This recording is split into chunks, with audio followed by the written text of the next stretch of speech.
Welcome to the Forging Podcast, where our mission is to forge guys into godly husbands, fathers, men, and leaders in their communities. We push out of our comfort zone, face our fears, and grow stronger every day. We strive to be selfless providers, dangerous protectors, loving husbands, fathers, and friends. I hope you all enjoy the podcast. All right, welcome back, guys, to the Forging Prodcast. I don't know what a prodcast is. This is not that, but it is a podcast. So welcome back to the Forging Podcast. And we don't have Brett. We were going to have Brett. We showed up here for the men's breakfast, and then he had to go. Brett hates me. Before we could, yeah. Brett hates me. We talked about having Larry on, and Brett's like, you know what?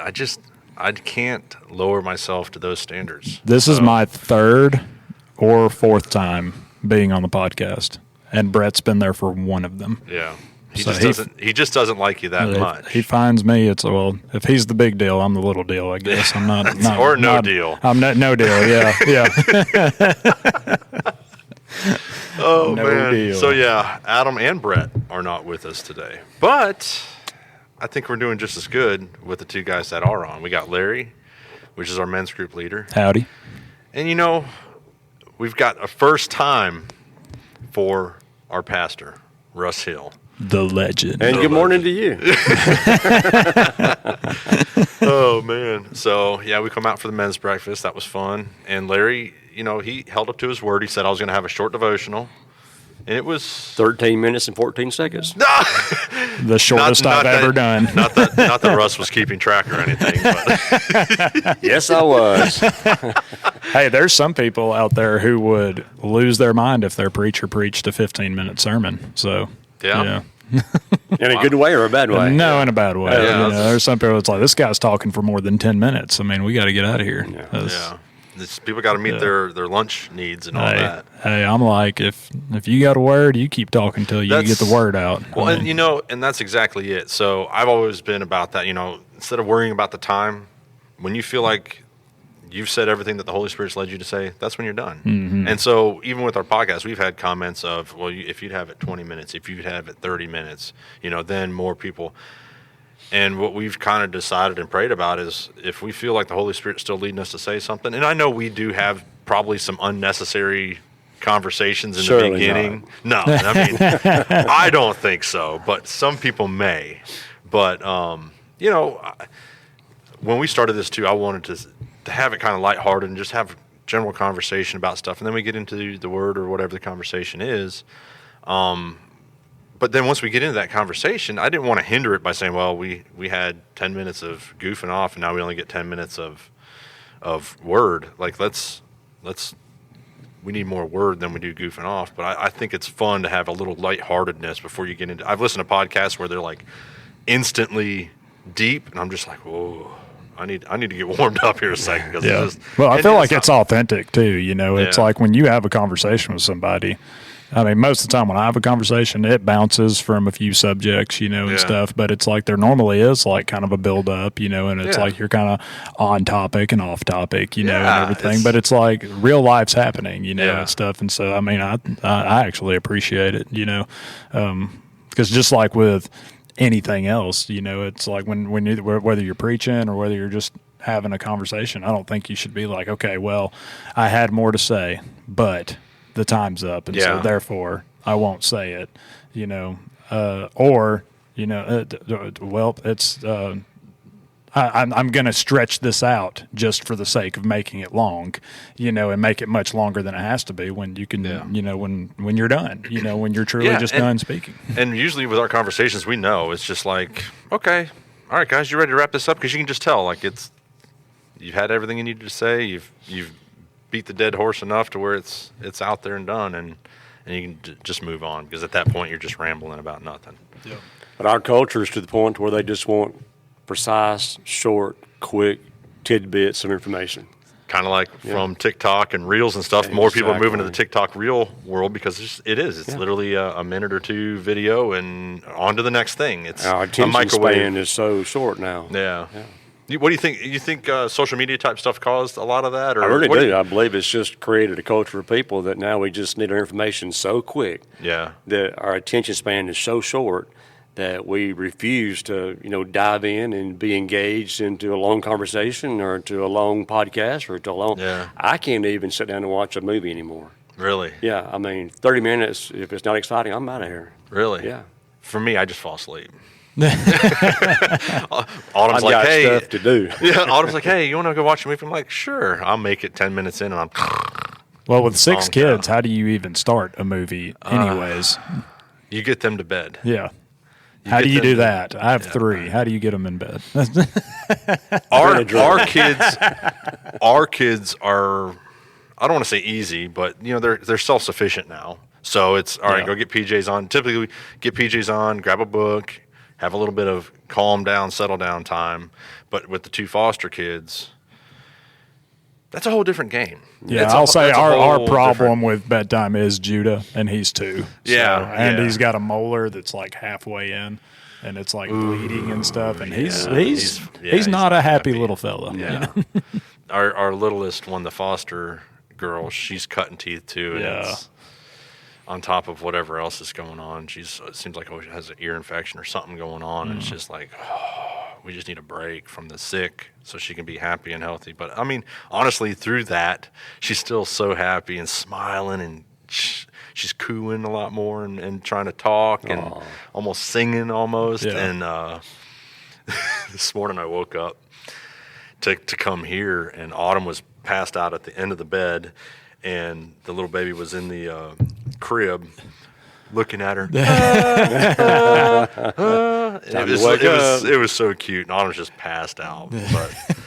But yeah, so but yeah, it's a different game with the foster kids, but they are significantly younger too. So I mean, it makes it a little harder. But the older kids, like last night, Autumn got home. I don't remember what time she got home from out in Fayette and whatever she was doing out there, and then the kids just had to be talking and talking. It's like, all right, I'm ready for you guys to go to bed. Yeah. Like, my goal is to have them in bed and reading books by 8:30, lights out by 9 is pretty much what we've come up to now. But now I don't even know what time it was by the time they finally went to bed. And I said, what?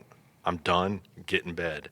But I need water. Oh, I got to go potty. Oh, I got to say goodnight to you and I love you for the 85th time. Yeah. This problem, and sicknesses, illnesses, pains, aches, all that, they come out at bedtime. During the day, they're running, having fun, doing whatever they're doing, but it's time to go to bed. Oh, Dad, my leg really hurts, or my stomach's bugging me. Can I have some medicine? Whatever it is, it's like, you can go to bed. Yep. And when you wake up in the morning, you'll feel perfectly fine. It'll make you feel better going to sleep. Yes. Oh, and we got on that talking about, like, you're talking, Russ, you're talking about the movies and everything, that you can't make it through a movie and that short attention span that we have. But I do feel like there's this it's like this huge split, because yes, I feel like that's like very prevalent, but also like the most popular podcast in the world is a 3-hour interview podcast where 2 people just sit down and talk for 3 hours. Yeah. And somehow people can manage to make it through that. Yeah, no edits or anything in it either. It's just like, hey, we sit down and have a conversation. So people love that. That's the most popular podcast in the world. Yeah. I mean, like millions. I love long form because when I'm working, I can put my headset in or I have my speaker going and I'm doing my thing and just listening. I have obviously not everybody has that ability. They may be working in an office or whatever. But for me, long form is better. That way I'm not spending all my time searching for the next podcast or the next song or whatever it may be. And on any of them, too, that's like, the problem where it's like, oh, it's too long. You shouldn't. And it's like, there's this little button on there that lets you skip forward like 15 seconds at a time. Mm-hmm. You could utilize that thing, or slide the little bar across there, just go until, until you find something that's hitting you. I think it was Adam was saying that he listens to it in like 1.25 or like a sped up version. Yeah. But at the same time, there's also the button that says pause. And if you just pause it, the next time you have time, you hit play, you can listen to the rest of it. Right. I mean, if you care enough about what you're listening to, if the information being put out is enough or valuable enough, you'll do what you got to do to listen to it. Of course. And that's the thing on like the videos, the little like, the TikTok thing and the, all these short little reels and stuff like that is I've seen some that are really good. Like really good information, make me think about something I'd never thought about, let me see something I'd never seen before, and really be like, wow, that's interesting. But by the time I've gotten to the 5th video, I don't know what the first one was.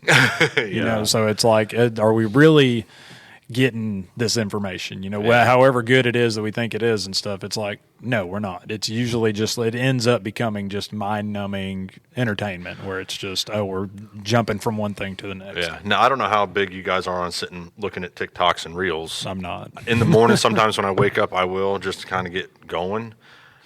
But what's crazy to me is the time warp that happens. Like you look at a video and you're like, okay, and then you kick your next one. Before you know it, an hour and a half has passed by, and it's like, I don't know what just happened. Like, it's like a time warp happens, and where you don't even realize it. It's intentional too. Is the scary part? Those things are, the algorithm is designed to make you do that. It's bad.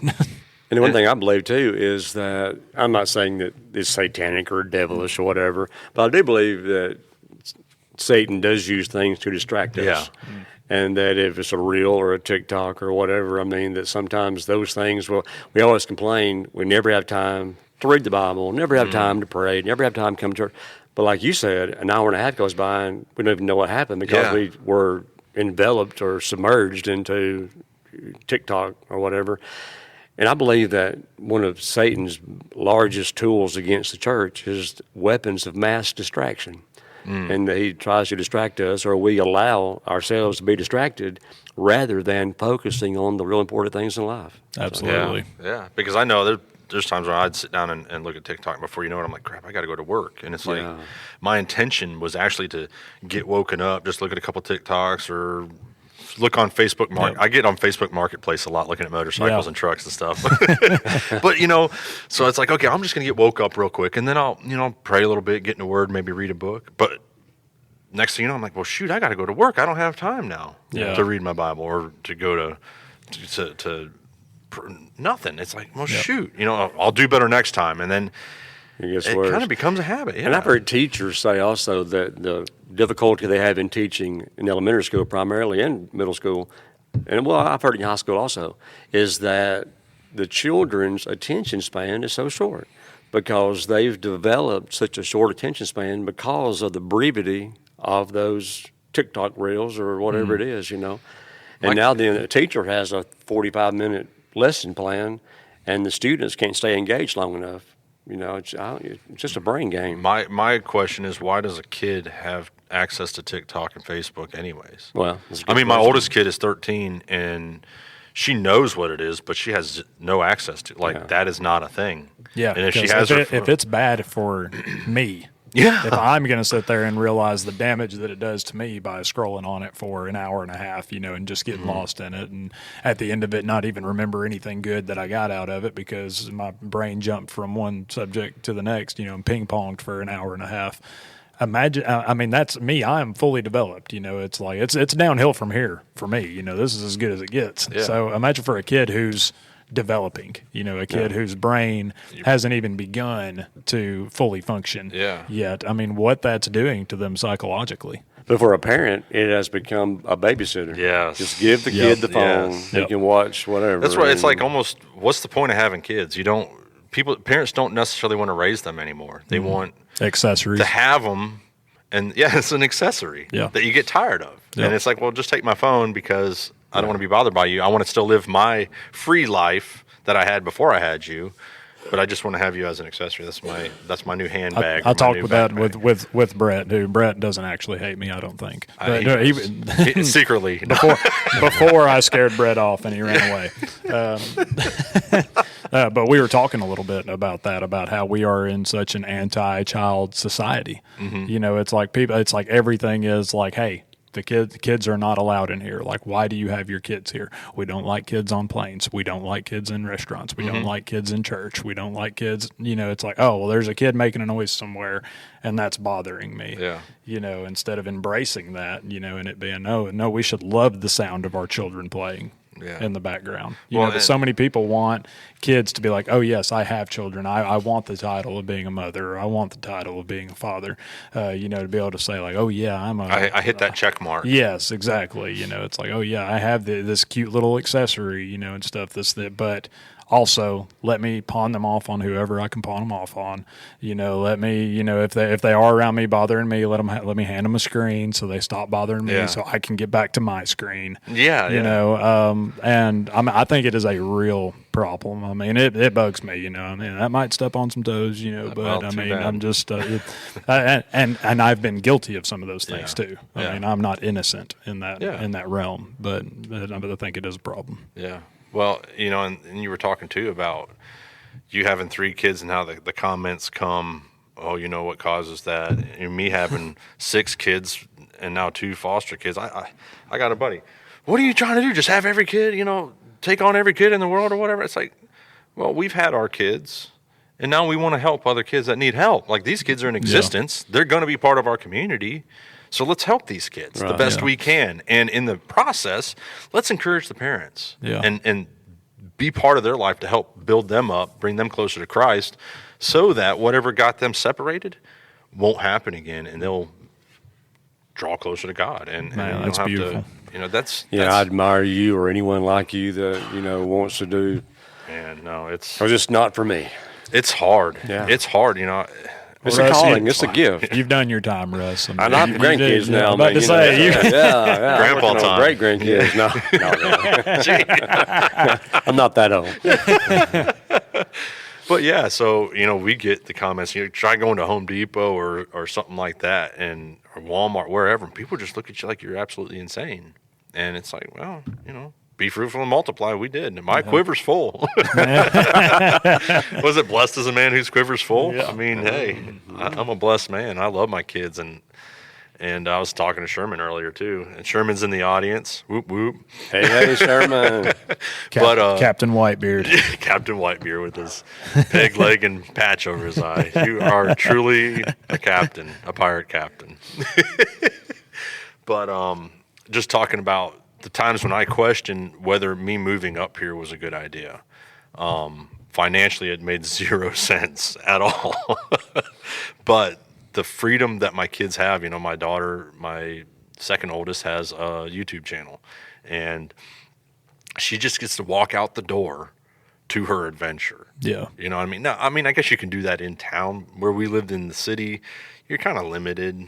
Yeah. You have to travel to actually have, for instance, she can walk out on the property, hit the back end of the 40 acres in the creek, and she can dig through whatever. Like, we have all this land that she can just do her adventures. She's always finding bugs and creatures, and that's what excites her. So she's got that ability, you know, and back home, I mean, you could find ways to make it work, but it would probably take more effort on my part when I don't always have the time. I mean, I sit down and I'll edit her videos for her the best I can. I'm not the greatest editor, but shoot, Blake edits our audio for this because I don't know how to add in certain things through this program, but iMovie on an Apple computer is about as advanced as I can get.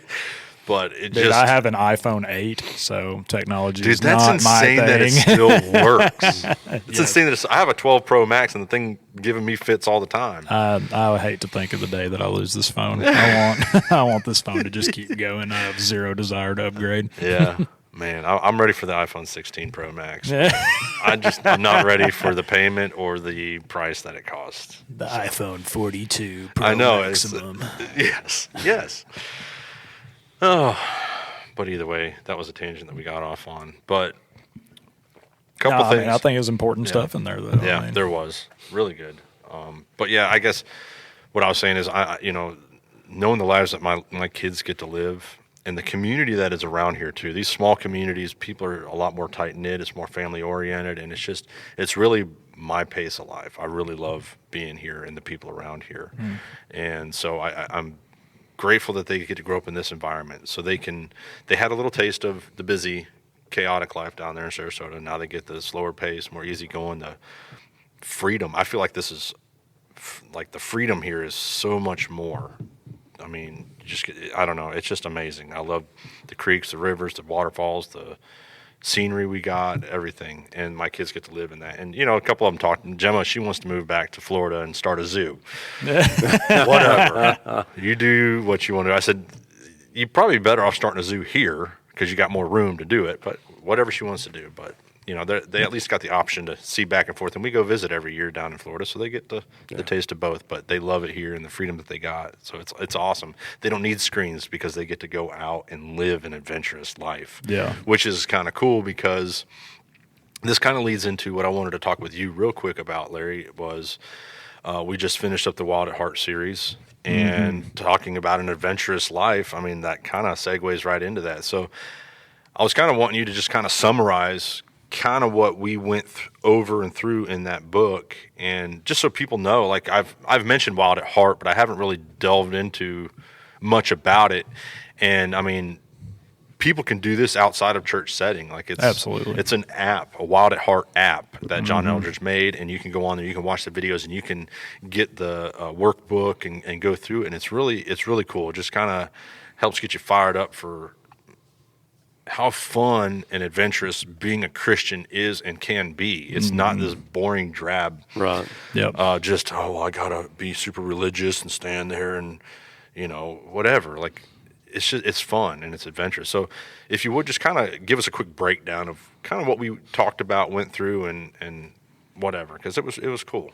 Yeah. I did have one comment about your story you were telling of moving up here, and that kind of that it didn't make financial sense, but I think one thing that you've seen is that richness does not come through money. I mean, like there's a more pure, beautiful form of being rich, I mean, and one thing you found it in your family and in your children, and that there is a valuable lifestyle you can live within that is not just, we have a bunch of money. I mean, because throwing a bunch of money at your kids does not help them. No, it doesn't draw them closer to you. It doesn't build your relationship with them. And it destroys their soul often too. I mean, you see so many kids who just have everything they've ever wanted, and mom and dad both work, but they're never home because they're always working. And it's just that they're spoiled rotten. They got everything they ever wanted, but it's never enough, and they grow up through life expecting that kind of stuff. And I just, while you were talking about moving up here and having the land and everything, it made me think this past week, the actor Val Kilmer passed away. And I'd seen a quote of his that I'd never seen before that somebody shared, but I was like, man, I like it makes me respect him so much more, and I feel like it's kind of at the heart of what you've seen and what kind of drove you up here. As you were saying that, I was just like, man, I think that's it. So here's what he said. He said, I fell in love with the land and with the very old-fashioned idea of leaving a physical legacy for my children, a stunning place with a magnificent forest of trees and a magnificent river. And just that richness wasn't, let me give them a pile of money, but the richness was, no, let me give them somewhere beautiful, I mean, somewhere peaceful, somewhere that's not just, the hecticness of life, and stuff, but, it's like, it's just, you can't throw a wad of cash at your kids, and really leave a legacy behind, but if you can leave behind something more meaningful. So. Well, and I'm teaching them too, they watch. Once in a while, we give them a little bit of YouTube time, and they watch some of these kids that it's amazing the stuff that these kids do on YouTube, and it's just nonsense, but they're able to go do all these different things. And the kid's like, I wish I could do that. I wish I could do that. I said, well, then work for it. Go work for these things. It just didn't happen for them. Like they had to build into it, and maybe they started out with money. I don't know. But, my oldest is 13. A few years, she's going to be driving. She's worried about buying this or buying that. I said, Lila, you need to be concentrating on saving up for that car. I ain't got all this money to go buy you a car. My dad, he paid for my truck, my very first truck, but I had to pay him back. I said, so I'm not just going to buy you a vehicle and give it to you. Like, you're going to work for it. You're going to earn it. And that's what all my kids are going to have to do. Gemma, she started her little Gemma's Wild Adventure YouTube channel. And who knows where that'll go.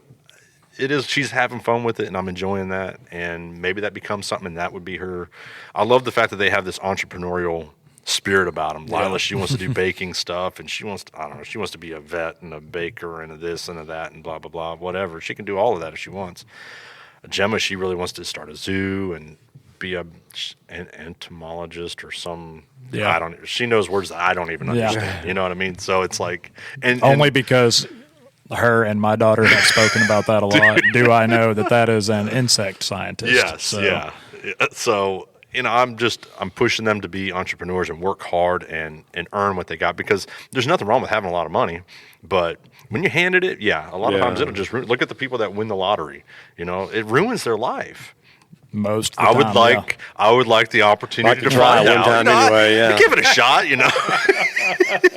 But I learned from their mistakes. Yeah, that's it. I mean, I watch how they all fail, so I just know not to do those things. Yeah, I could do it better. yes, and I want the opportunity to try.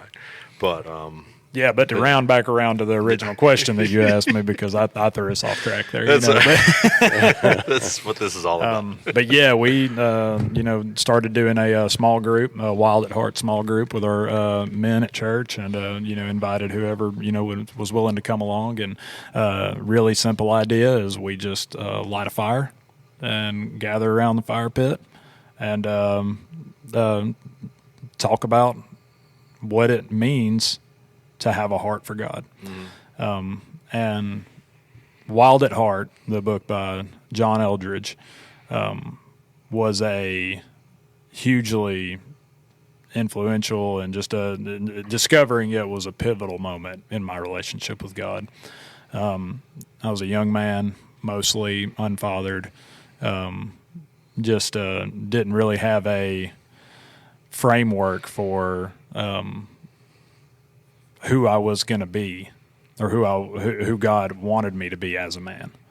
I probably read it for the first time when I was 17 or 18, and it was just at the right time for me, because I mean, who knows what the amount of good that it did for me, I can't calculate, because it really sparked this fire within me, to be like, yes, what God has called me to is an adventure. What God's called me to is what man was always meant to be. These kind of desires within my heart are given to me from God. These this desire, this love for the wilderness, this just a passion for adventure, that none of that's supposed to be suppressed because of my relationship with God. In fact, it's supposed to be amplified and used for the glory of God. And so, and Wild at Heart, it's really just like this, hey, let's take a real look at masculinity. Let's take a real look at the desires of men's hearts, of what they truly want, what they truly love, and see that the church for a long time has suppressed that under the story of toxic masculinity. And I really like the way that John describes it in the book. Is he says that for a long time it's like the church's highest ideal for a man was for him to become a really nice guy. That was just that's the peak of manhood, is that you just become a really nice guy, and it's just emasculating. It's like, oh, all I was the nice guy. I wasn't the hero. I wasn't the adventurer. I wasn't the smoldering lover. Like smoldering eyed lover. It was that. It's like, no, tame all of that. You're like just like the go with the flow, fly under the radar. Just being a nice guy. Don't raise any brows. Just smooth sailing for everything. It's like the peak of your Christian walk is that, I don't cuss. I raise my hands. I don't drink. During worship. It's like, well, even that would be a little crazy. That might be. I don't even raise my hands. True. It's like, no. Of course, Russ notices. I've been watching. He's like, this guy in the back. This guy, he needs to get to the front and get saved. Get your hands out of your pockets, Jared. I don't know what it is. I've never been one of those raising hands and doing all, and I don't know why. Hey man, people worship in different ways. I got a buddy who told me we went to a Christian concert together and everything, and he's a lot like my wife. My wife's not like now in worship service now she is, because honestly it was just the journey that God brought her on. It's just incredible, and she just got to a point where she's like, I can't not raise my hands in worship, because of just how much God did, in times where things seemed like they were hopeless. So, but I mean, her at one point in time, she's a lot like my buddy who said even at that concert and stuff, he's like, look, I don't jump around and get crazy and scream and stuff. He's like, if you see me drumming on the back of the chair, my heart's probably about to explode with excitement. Yeah. Yeah. I love demonstrative worship. I mean, I like to run, dance, shout, raise my hands, Run across the top of the pews. So I try my best to tame myself when I'm in church. Yeah.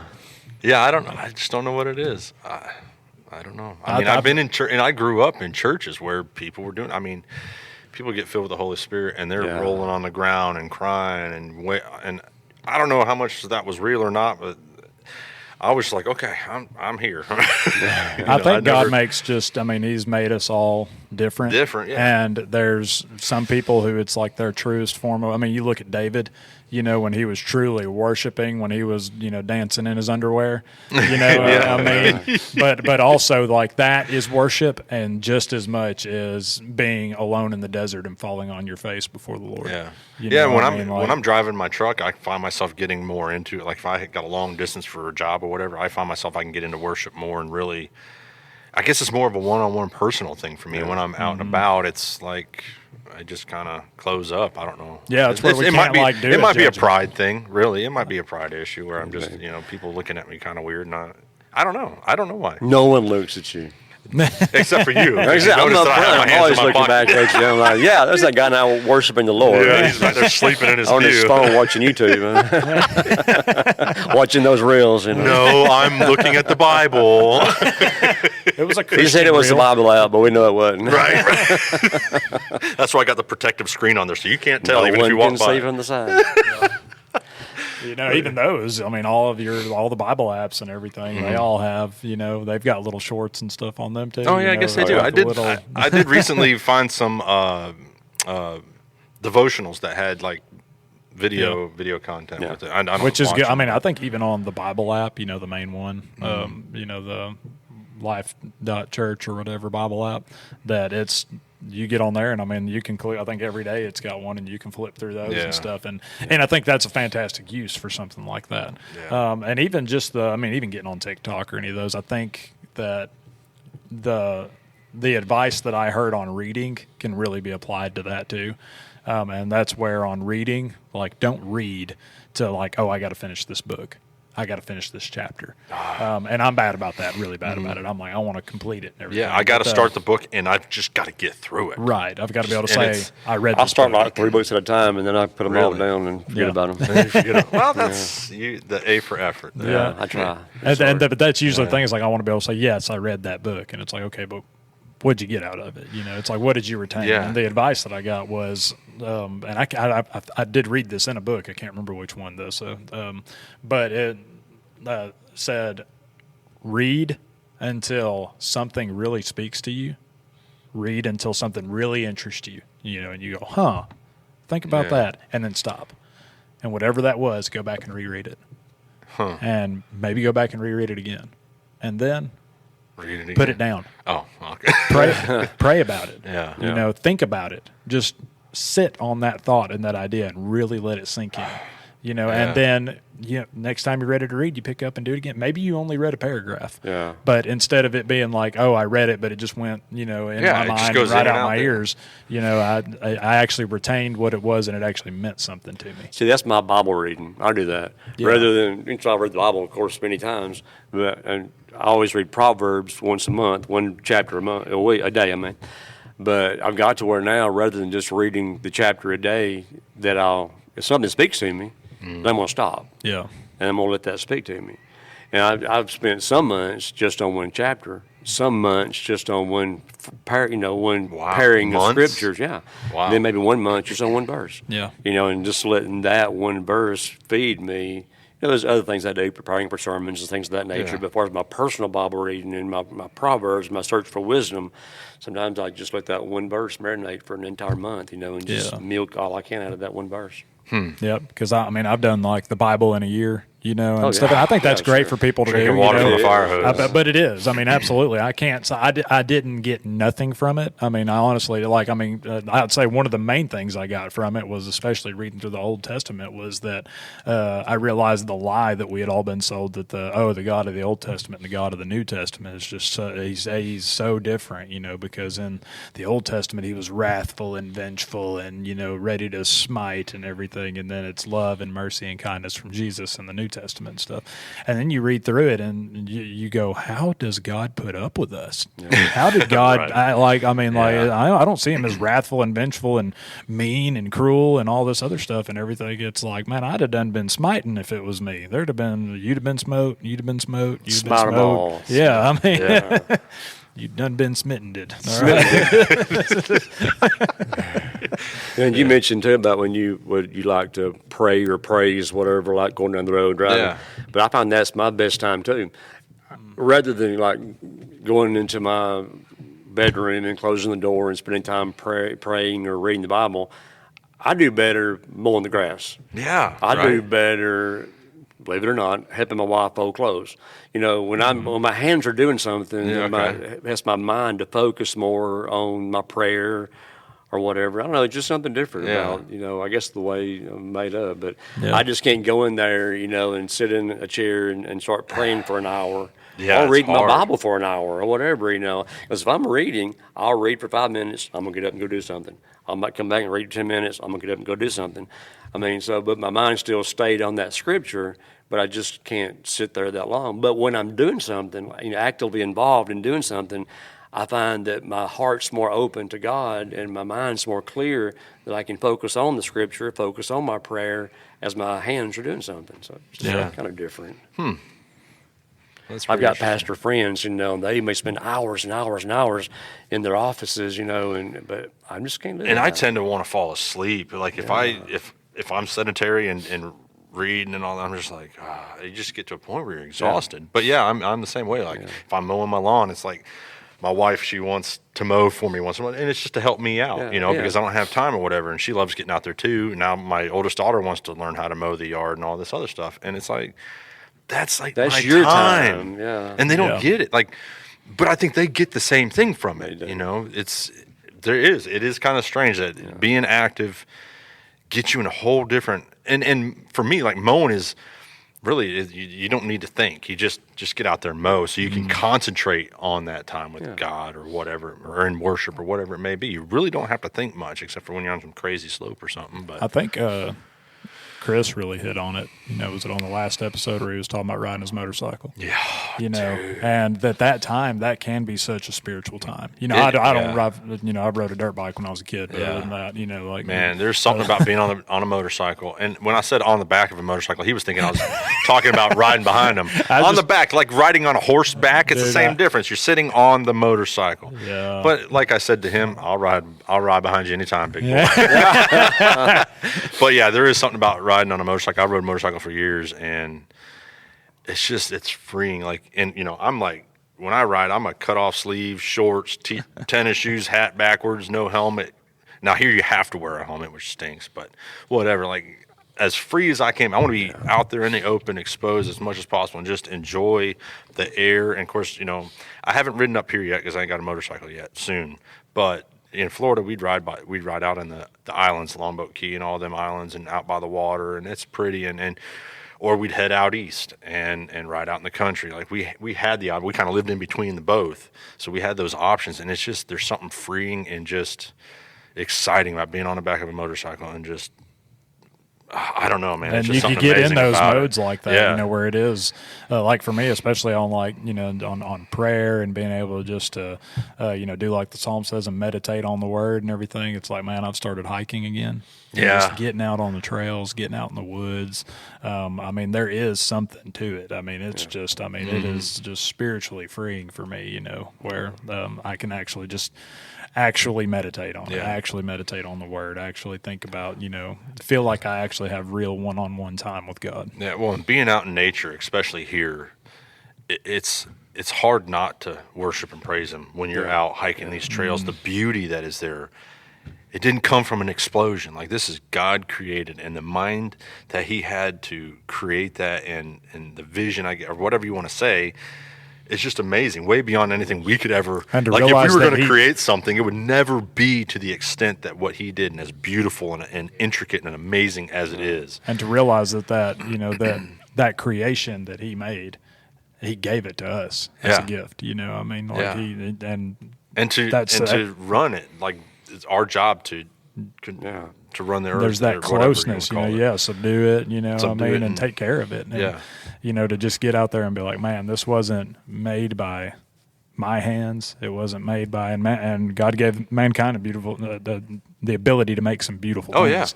But standing in the midst of His creation and what was made was made by His voice and His actions, you know, it's just. It's amazing. And sometimes our prayer time is just thanking God for the creation. I mean, just driving to work and thanking God for the sun coming up, you know, thanking God for the flowers on the side of the road. I mean, our prayer time doesn't have to be something super spiritual, but it's just going to be the appreciation that we have for the environment we live in. Yeah, and that's a form of worship as well. Absolutely, and pure worship. You know, some people think, well, just prayer is, well, I'm always asking God. I'm praying for this or praying for that. Why don't you just pray and thank Him? And it's like a prayer praise kind of thing where you're just God, thanking you're Him so and worshiping good. Just stand in the middle of it and say, God, you're so good. Yeah, man. Yeah, that's awesome. That's awesome. So you got more you want to talk about with the Wild at Heart thing, or you? Yeah. I just figured we cover that real quick because then there's another topic that we want to talk about during this whole thing. Yeah, I just encourage, you know, especially the men, ladies too. If you want to understand your man better, read that book. His wife's got a book that's I think it's Captivated. I think it's kind of partner, the woman's kind of partner to Wild at Heart. And I sat there and said, ladies, if you want to understand your man, read Wild at Heart. Maybe I need to read Captivated, better understand my woman, you know. But good grief, that's all. I mean, so Larry, we'll just shut that microphone off. You're through. Kicked out. Yes. See ya. No wonder Brett doesn't like you. I didn't say it was unjustified. Oh, man. But no, I do think it was great to be able to just, get around the fire with the guys, you know, and to get real about some things, you know. I mean, it challenges you on some stuff. It's really about like, hey, let's discover, first of all, what your heart really is. You know, it covers it in 6 sessions, discovering, you know, what your heart really is, what the heart of a man is, and, you know, to not be ashamed of that. But also to realize that, we can, a lot of us put on a fake face, and we're, you know, our manhood is pretend. We're out here just pretend. We're putting on a show, and we're just doing what, you know, we think we're supposed to do, or what other people want to see, or wearing this mask that we've created because of the things that have happened to us and the experiences we've had, and realizing that we've got to give those things over to God. You've got to kill that fake version of yourself and be real and authentic before a God who loves you, and embrace who it is that He's made you to be. And then the damage that's been done to you, you know, like John will refer to it as the wound, you know, that when most of us have a father wound. You know, I've been very open with the guys about my father wound, and everybody's got one. You know, I mean, I say everybody. I mean, there's guys out there who are practically perfect fathers, but there is no perfect father except the Father. Yeah. And you know, those things, especially for the way too many of us who didn't have perfect fathers, who didn't have great fathers, dealing with those things, you know, with the things you missed out on, or the things your father did to you or didn't do for you, you know, whatever it is, addressing that. Is it's something that has to happen for you to receive that freedom, for you to be who it is that God wants you to be. You know, you can't suppress all of that and just put it back away somewhere and pretend like it doesn't matter. there has to be an addressing of it, a realization of it, and a forgiveness and a letting go and a moving on, and hopefully a rekindling of relationships, or at least a form of closure, so, maybe if you're not able to rekindle that relationship, because your father's gone or whoever it is that was that figure for you is gone and there's just no way to get it back. At least being able to hand that over to God and you not be a prisoner in that cell anymore. And I think it's a huge thing that a lot of guys just do not deal with. It took me a long time for me to deal with my stuff on it, especially because I wasn't mad at my dad. I wasn't for a long time. My dad, me and him had a great relationship towards the end of his life, especially. But as a child, he was not there. He wasn't there for me as a kid. Him and Mom divorced when I was 4, and he lived 2 states away. And I saw him in the summer, and that was it. Didn't spend just a ton of time with him in the summer. He was a, great carpenter. He could build anything. Just a huge work ethic and everything, and joyfully did it too. Loved his work. He's always laughing, always smiling. Even especially when, not especially, even when he was an alcoholic, he was, drunk all the time, but he was also, he was not a violent drunk or anything like that. Not that I saw anyway. I think there were probably times, but he was always a joyful person, and thankfully he had a moment where he fully surrendered his life to Christ, and he didn't drink another sip of alcohol or smoke another cigarette after that time when God fully convicted him of how he was living, and he brought that same joy that he had, that thunderous laughter, that just constant, just live free, be happy. He brought that right into his life with Christ. He wanted everyone to know about the freedom that he had and the way God had changed him and stuff, and was just joyful with it. And it was just a beautiful thing to see. Wow. But like I said, I didn't, he didn't raise me, didn't see him enough. And he apologized for that before he passed. He, well before he passed, it wasn't like a deathbed. Yeah, I'm on my way out. Sorry, dude. No, Peace. He dealt with those things and stuff like that, and I wasn't. I was honest when I told him, Dad, I'm not mad at you. Like, I've never been mad at you, and I never was until I had kids of my own. And that was when, it was kind of like I saw my children and what I was willing to do for them. And I can even remember there was a day I was driving for work, and I was coming around a curve, and all of a sudden there's a school bus coming around the curve the other way, and they are on my side of the road. And it is like a drop off into a swamp on the other side right there. Like, I had nowhere to go. And I saw the look on this man's face. I saw the whites of his eyes as he's yanking that school bus over to the other side of the road and stuff.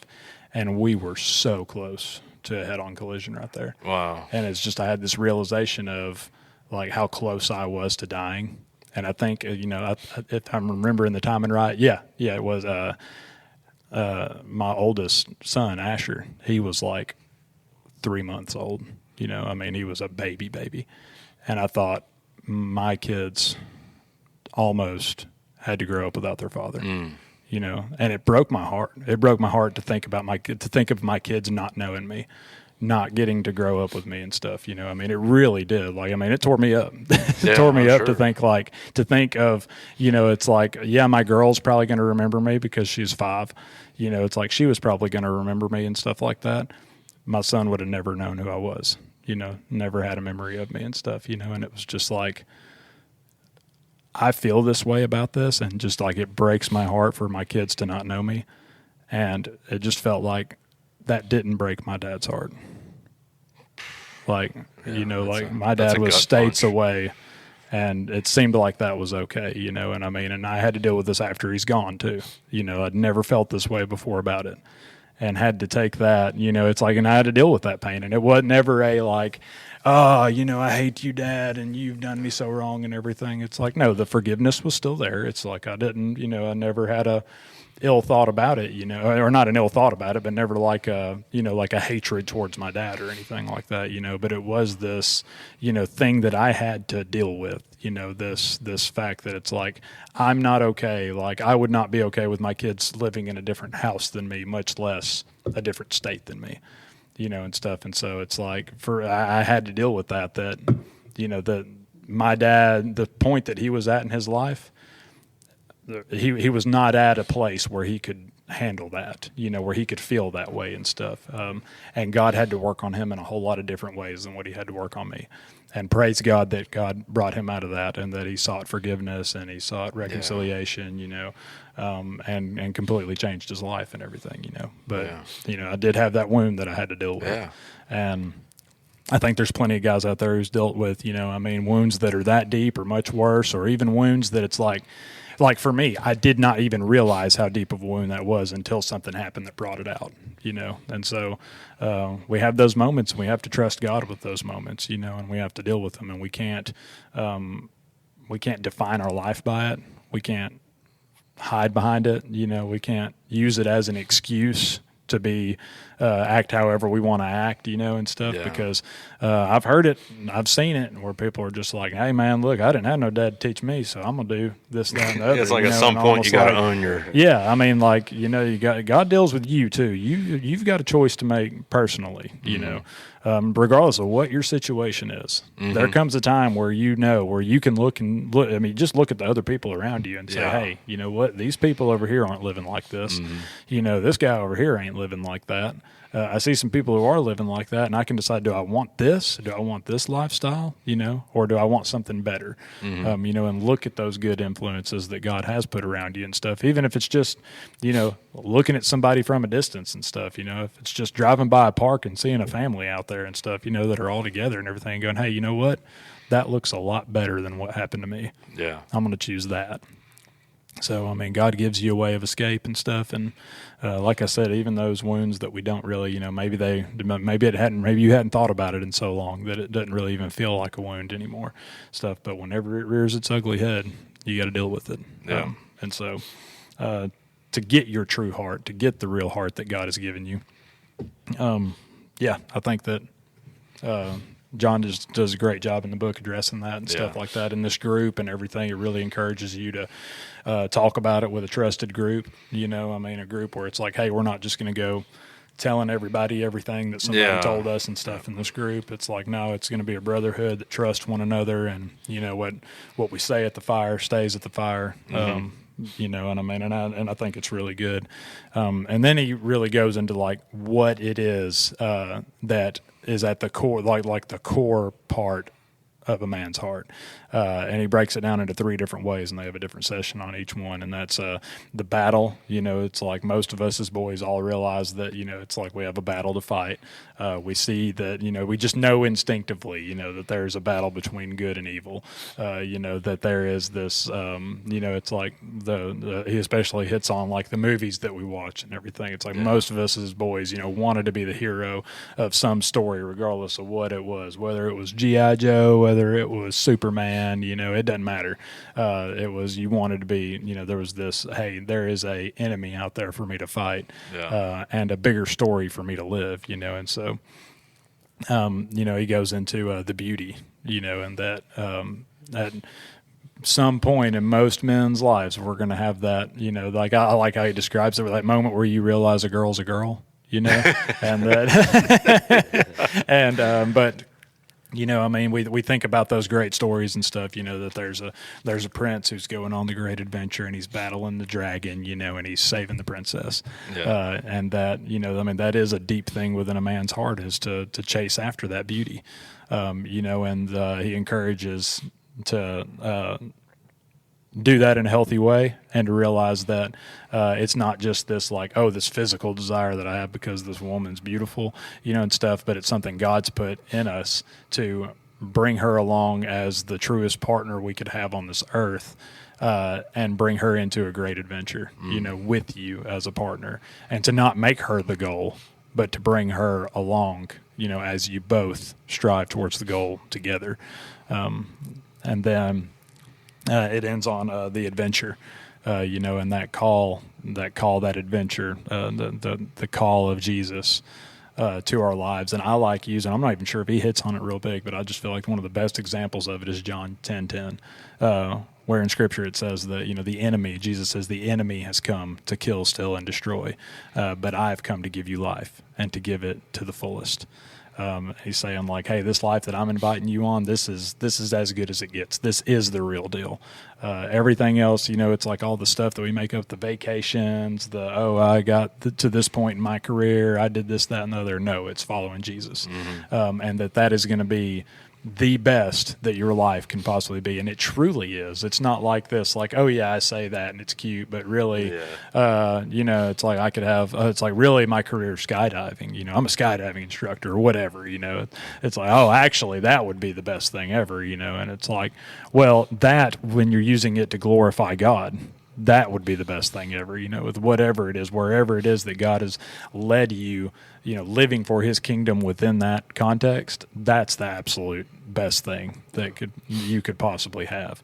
And you're going to experience everything better because you're going to experience it as it was truly meant to be experienced. You're going to experience truth, so you're not going to be living a lie, which is automatically going to downgrade.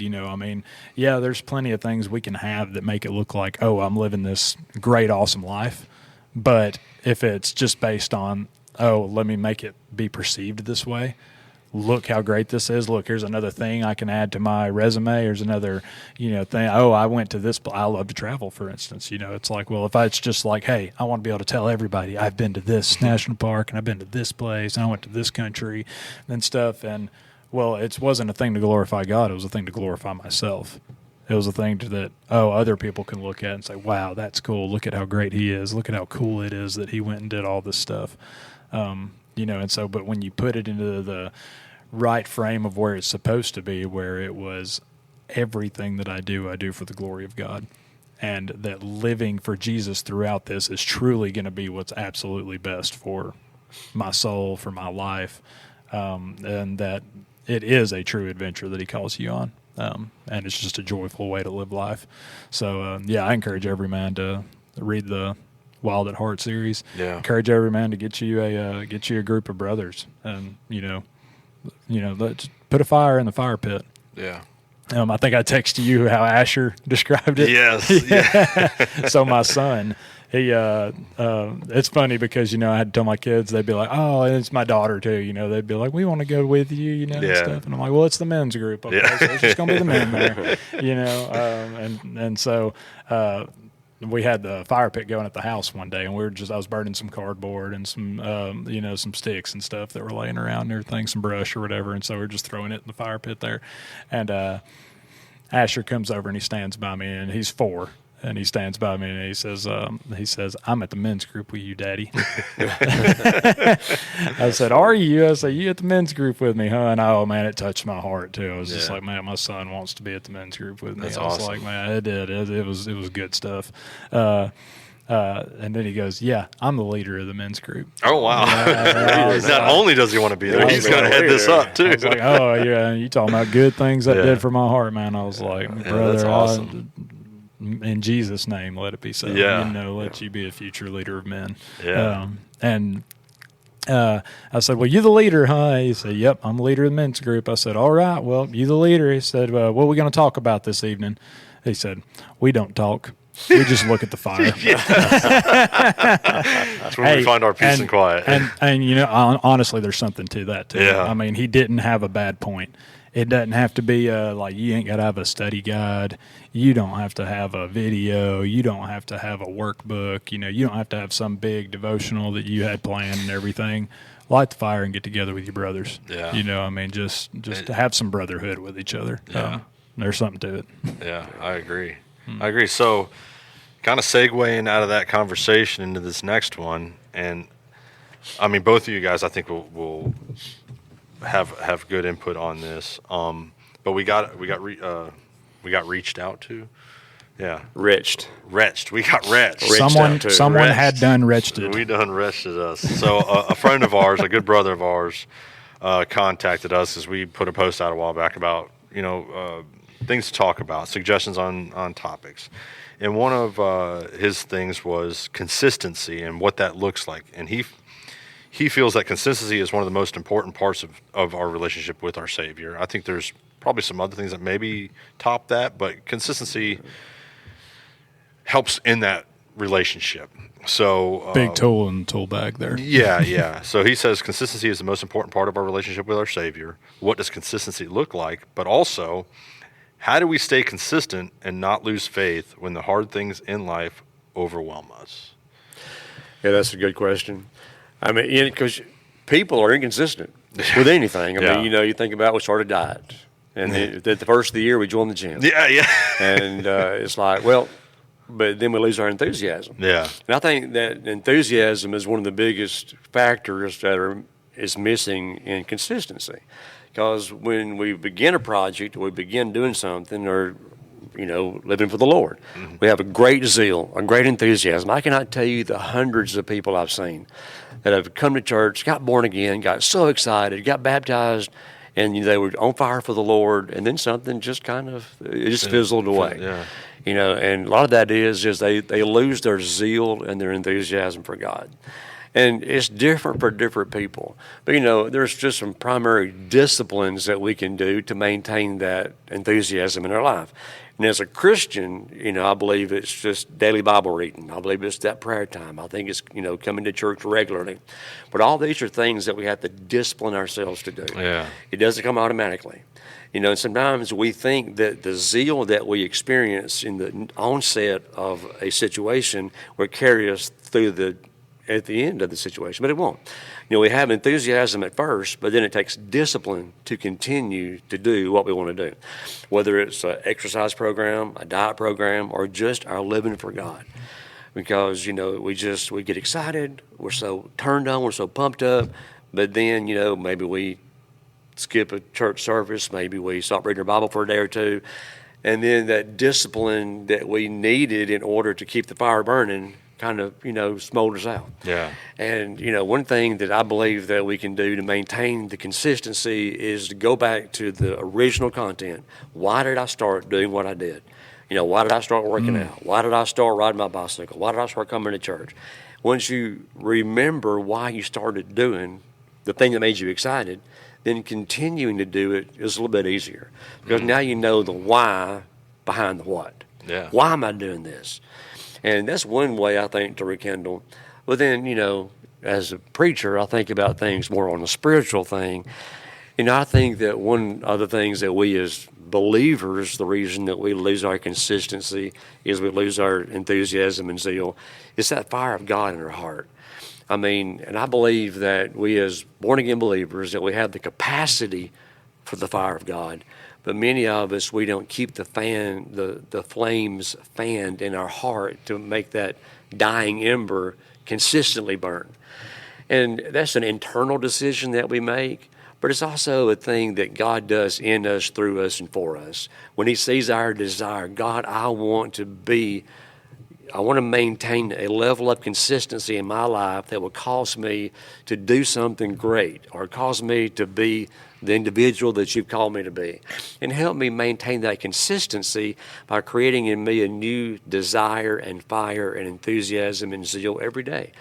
And I believe as we approach God with that desire, that He will help us, but we're going to get distracted. Sure. There's going to be things in our lives that are going to cause our passions to kind of die, to cause our enthusiasm to kind of die.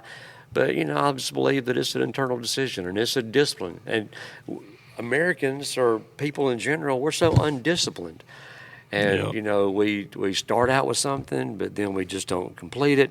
We start, like me, reading a book, and we don't complete the book. Mm-hmm. We start doing a Bible reading program. We don't complete the program. I mean, I need one of those Bible reading programs, read the Bible in 10 years. I mean, I might can get it in 10 years. Maybe. But, I think, the primary way for us to stay consistent is for us just to ask God to help us, help us maintain that consistency. And one thing I want to add to some things that Larry was saying earlier, too, about living for God is an adventure. And I think that in itself will help us be more consistent when our life for God is an adventure. We wake up every day with the attitude that my life for Christ is an adventure. And I believe that we'd have more young men and young women coming to Jesus if they realize that, living for God can be fun. It's not a chore. Living for God can be an exciting adventure. I mean, I've been arrested in Mozambique. I won't tell you why. I've lived in the jungles of Zimbabwe. We're talking about flying planes a while ago. We flew from South Africa to Nigeria in a soup can with wings. Yeah. I've almost. What is Campbell's soup doing in the sky? I don't know.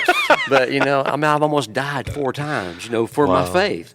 So living for God can be an adventure. But we have to wake up every morning with an adventure mindset. Yeah. What has God got in store for me today? Yeah. It's not always going to be getting arrested in Mozambique. No. But it can be something awesome every day. And it's just an attitude of the heart that keeps the fire of God burning in our lives, that will create a consistency that I believe will create a hunger in other people's life to become more like us as we become more like God. Yeah. Wow. Yeah. So. Yeah, because I know Brett's talked about it as he knows people, and I think when his cousin even said that they always viewed it as this, you got to be this boring kind of non-adventurous. It's like being a Christian just seemed boring. Yeah. And I think it was that highly religious behavior coming out because they see, you go to church and you have to dress a certain way and you have to act a certain way and you have to do all these things. You're hindering the adventurous side of a man in a sense, and like Ken, what you were saying, and really it's the opposite. Like living for God becomes even more of an adventure, more opportunities for it doesn't become just behave yourself. Yeah, it becomes live free. Yeah. This freedom that has been given you, and then Paul talks about this, Paul talks about it's like, I have that. He's describing an amazing amount of freedom that he has, and says now some of you want to say that this freedom, it's like, what you're saying is we can just go crazy then, and do whatever we want and everything, and sin, that we can go live a sinful life because we're just, and he's saying far be it, no, absolutely not. No. That's not what I'm saying. But the freedom that he has is not restraining his life at all. It's not that I'm not sinning, and that, that's a real downer, and stuff. It's like, no, I'm living fully for God. Yeah, Paul had some adventures. Paul shipwrecked and snake bit and in the prison and stood in the public places arguing with people a lot and everything. And it wasn't all about Paul, be on your best behavior. That is not what Paul was doing. He was not. Jesus was not being on his best behavior. If that was what got him in trouble a lot. Is for his culture, he was really not being well behaved at all. No. And stuff. Imagine being his disciple. Jesus' a disciple for 3.5 years. They had some adventures. They left their fishing life or whatever, their tax collecting life to follow the Messiah, and it was an adventure every day for them. And there was some rowdy stuff that happened too. Exactly. And that's what we kind of hit on this morning, at the breakfast and everything. That this call that God has for you and stuff is Jesus even says it's not going to be comfortable. It's a grand call to adventure where it's like if you really are on a quest, if you really are on this big, think about a cinematic journey, and stuff that you're on. It's like, what? There's a lot of times what happens is people sleep in cars, people sleep, out in the wilderness and stuff. You're having to hide out from the enemy or whatever, and stuff. And it's like no, there is a grand adventure. There's a grand battle for us to fight. There's and a lot of times it's going to be uncomfortable and crazy, and maybe even a little chaotic and stuff. But in the midst of that is where God really brings you the peace that He's going to bring because you're following the purpose that He has for you. Yeah. Yeah, and you don't have to live a life of sin to have an adventurous life. Yeah. Some people think, even back in my younger years, I got saved once again, said it a million times on here, as a kid. I was 8 years old. I think I got baptized when I was probably 11, 12. I don't even remember how old I was at that point. But, then I lived a life of drinking and being crazy and doing all kinds of crazy stuff. And that was living, quote unquote, And I have probably more fun now than I did back then, and I don't have to live this sinful, debaucherous life. I can go hiking, I can go camping, I can four-wheeling, mudding, go shooting guns, go do all these things, and none of that requires me sinning to have fun. Yeah, all doing it for the glory of God. Yeah, you can't just having good, clean fun. Get blitzed out drunk for the glory of God. And stuff because you can't harm yourself. and you can't harm others for the glory of God. Yeah. And when you're, it's like, oh, well, if you're in this mindset of like, oh, well, I can't do sinful things, and therefore, I'm not actually, being able to do what I really want to do and live this joyful life. Well, it's like, if you're doing all that, you're living in your slavery anyway. Yeah. It's like, that's being a slave to your sin. If you have to have that to have what you think is a joyful life, then you're a slave to it. Yeah. That's what you're a slave to. And what Paul was celebrating was freedom. He's like, no, I'm free from those things. Those were chains. Those are chains that are on you. And the real true freedom is getting out of that and living for the glory of God. But I tell people, that I drink all I want, smoke all I want, take all the drugs I want. I just don't want to anymore. Yeah. And it's that relationship with Jesus that took the want away. Yeah. It changes your heart it does. so much. So people come out and say, hey, man, if I give my heart to Jesus, if I gotta stop smoking pot. I'm like, no, man, you got to stop smoking pot. But just come on and get saved and, and let the Lord work that out. And what'll happen is he'll take the want to away. Yeah. And I've seen it happen dozens of times where people, they would come to Jesus with all their mess, all their habits and all their hookups and hang-ups, but then Jesus would, one by one, gradually, as they maintain consistency in their faith with Jesus, just those things, the want to would go away. They just didn't want to do what they used to do. Yeah, exactly. That's what I found too, is I didn't have to quit. Yeah, I didn't have to quit it. Yeah. It just slowly fading out. And I still took part in a lot of things, like, a tradition of ours when we would go buggy hunting, for instance, is we'd get through, especially if we were hunting a management area, we'd get through the gate. We'd get out to an area right before sunup, kind of get ready to start plowing through the woods wherever we wanted to go, and we'd crack open a bottle of whiskey, and we'd pass it around, and then it was just drinking all day long. Well, I can still go be part of that adventure without having to get drunk in the process. Right. I don't think cracking a bottle of whiskey and having a sip is a big deal, but all day long, you're going to be in a wrong mindset anyways to be running a buggy and shooting. But that was kind of like a traditional thing to do. Or you get back at camp and we're getting drunk. Or I could still have tons of fun with these people and not have to do getting the wasted part or what. It just doesn't usually lead to a whole lot of good things in the grand scheme of things. Yeah. Or whatever else. I guess the only sin isn't just drinking. There's other things that could come with it. But just some of the behaviors that I tended to take part in. And even a foul mouth, I always had a mouth like a sailor. It was just what it was. And I had a hard time saying a sentence without the F word or something in it. Yeah.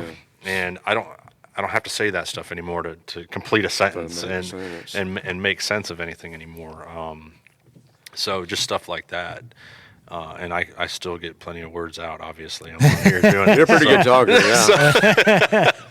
But so living a life for Christ can be super adventurous, and it doesn't have to involve sinning and doing sinful things, behaviors, to still be fun. And once again, you're saying that you're a slave to sin when you have to think that you have to do all this bad stuff to even have fun. But a lot of people think, I got to quit this, I got to quit that, so... A lot of guys think like, oh, if I'm not, getting every girl I can find in my bed, every girl is willing to jump in it. If I'm not doing that, then I'm just not having fun. If I'm not able to watch all the porn I want to, then I'm just not having fun. It's like, oh, that you're trying to tell me I can't do those things and it's wrong for me to do this. So he's like, no, brother, I'm telling you, you're a slave to that. I'm telling you, there's something. There is something at the heart of what your desire is there, that's good. Even though the getting drunk thing, I think all of that, there's something at the heart of what your desire is to do that is good.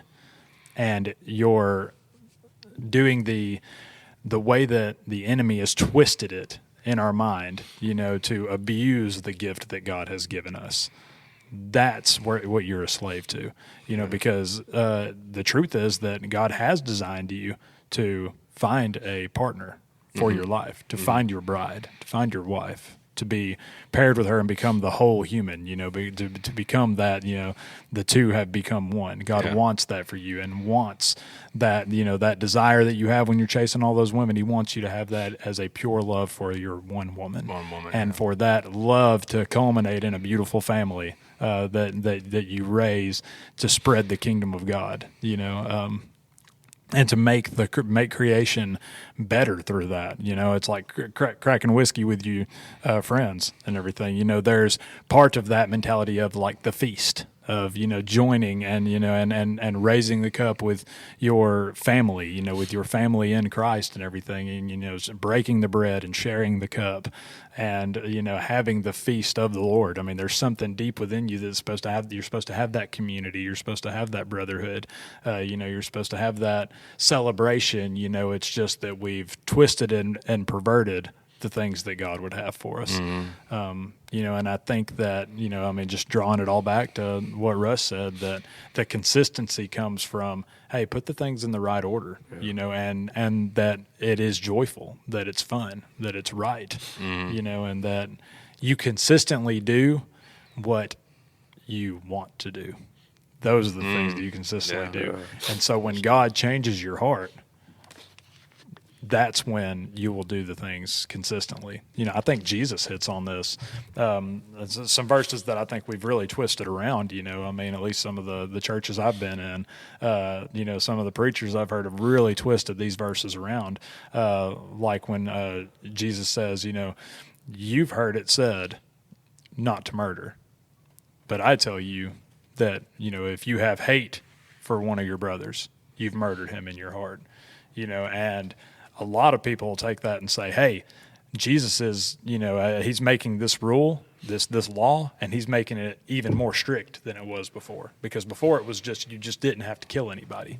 But he's saying now you're not even allowed to not like someone, not to hate them. And pretty much meaning like you're not even allowed to want them dead. But the thing that Jesus is saying is he's clarifying what the law was always there for. The law wasn't there just so you don't murder people. The law was there so that you would be a different person. You would be a different kind of person. You would be a person who doesn't want to kill, who doesn't want to hate. It's like that hatred that you have. I mean, because I think the kind of hatred he's describing is that, like, I wish that person was dead kind of hatred. And Jesus is saying that the heart that God wants you to have is a heart that does not go there.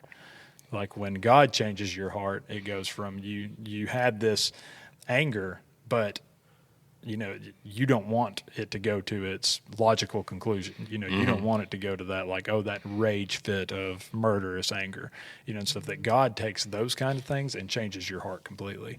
The same thing with adultery. It's like, you've heard it said not to commit adultery, but I say, if you lust after a woman in your heart, you've already committed adultery. It's like you've already committed adultery in your heart.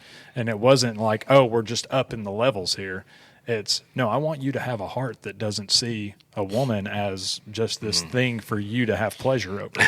I want you to see her as as the image of God. It's hard to do that when she's wearing this cute bikini on the beach. Russ about ran away. And this podcast is now over. Yes. That goes back to the discipline. That's it's it. like Discipline, train them eyes, boy. Got to have that tunnel vision. Look at your wife, and that's it. Yep. And that's it. I tell you what, boy, if you're sitting next to your wife staring at the chick in the bikini, you ain't going to be looking at her too much longer because you're going to get smacked upside the head. Be knocked out. If you're looking like Sherman with one eye. Sherman, is that what happened? Oh, Sherman, you're not supposed to be checking out them women in front of the wife. Meet the frying pan. Oh, yes. Cling. But yeah, so consistency through the hard times.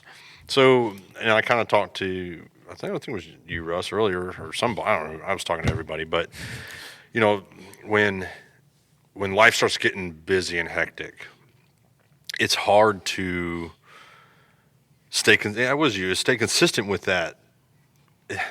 I think I told Brett, it was like, I got this buddy and I want to talk to him every day, but it's like, oh, well, today I'm just too busy, so maybe I'll call him later. And then, something always finds its way in being more important or too busy to then call him. And then the next day, well, I'll just give him a call tomorrow. And it's the same thing with God. It's like, well, I've got all this stuff going on. We've got 8 kids in the house. I've got my business I've got to run, 2 businesses that I'm running. Got to keep up with the bookwork, keep up with everything going on, my scheduling, making sure I'm maintaining all that stuff. I'll take time for God, but it's going to be later. And then that later always finds itself with another thing to fill it. Yeah. And for me, I got to learn to prioritize better. And it's so hard because when it kind of is a slow, it's like a snowball effect. You know, it starts out just a little thing. I'll get to it in a minute. And then maybe you do. Well, then the next day it might be, well, it's going to be a couple more minutes before I can get to that. Well, before you know it, a week goes by and you haven't read the Bible or really had an intimate prayer time or intimate worship time with God. And you're like, man. And then you sit back and you're like, wait a second, I haven't done any of this. But then you realize that, and then something else, where it's like now you kind of have this wedge. I'm going to say maybe not a wedge, but like your relationship is growing further and further to where I knew God well here, but now I'm kind of forgetting some of his things that he's told me or worked on me in or whatever, and I'm starting to slowly fade back into this previous lifestyle. Maybe not a previous lifestyle, like a sinful lifestyle, but a lifestyle of less intentional relationship time, I guess. A lot of that, I believe is, I'm not just speaking to you individually, but it's our own fault. Yeah. And, I shared one time that, my dad was an alcoholic, and he had one of his drinking buddies, and his thing he always said was, don't worry about the mule going blind, just load the wagon. And a lot of times we load our wagon, and we load it so much that we have so much to do, and we're involved in so many different projects that we don't have time for God anymore. Yeah. And it's our own fault. Not speaking to myself. Yeah. No, sometimes, that I put so much on my plate that I fail to make God the priority. Things are good and hobbies are good and business is wonderful and, entrepreneurship is grand.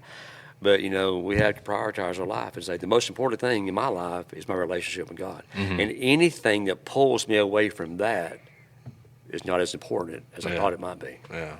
So. And that's hard to wrap your mind around and actually prioritize. For me, I'll speak for myself again. It's like, man, I've got to have these businesses running so I can afford to take care of my family. But then this person needs me, that person needs me. Oh, I got to work later today. I happen to have more paperwork or whatever. Like, it just seems like something always finds its way in there. And it's like, for me, it's just a struggle to say, no, it doesn't matter. That can come tomorrow. God needs to come right away. I need to learn that balance and that consistency of. That's what I was going to say, is learning to say no. I have a big problem with it. I've struggled with being a yes man. All right, it's hard for me to tell people no, and you've got to be able. It comes all back to discipline. Sometimes these kind of things are like, it's like, well, how do we find consistency? And some people want, like, here's how you can do this in a super convenient way that is really easy.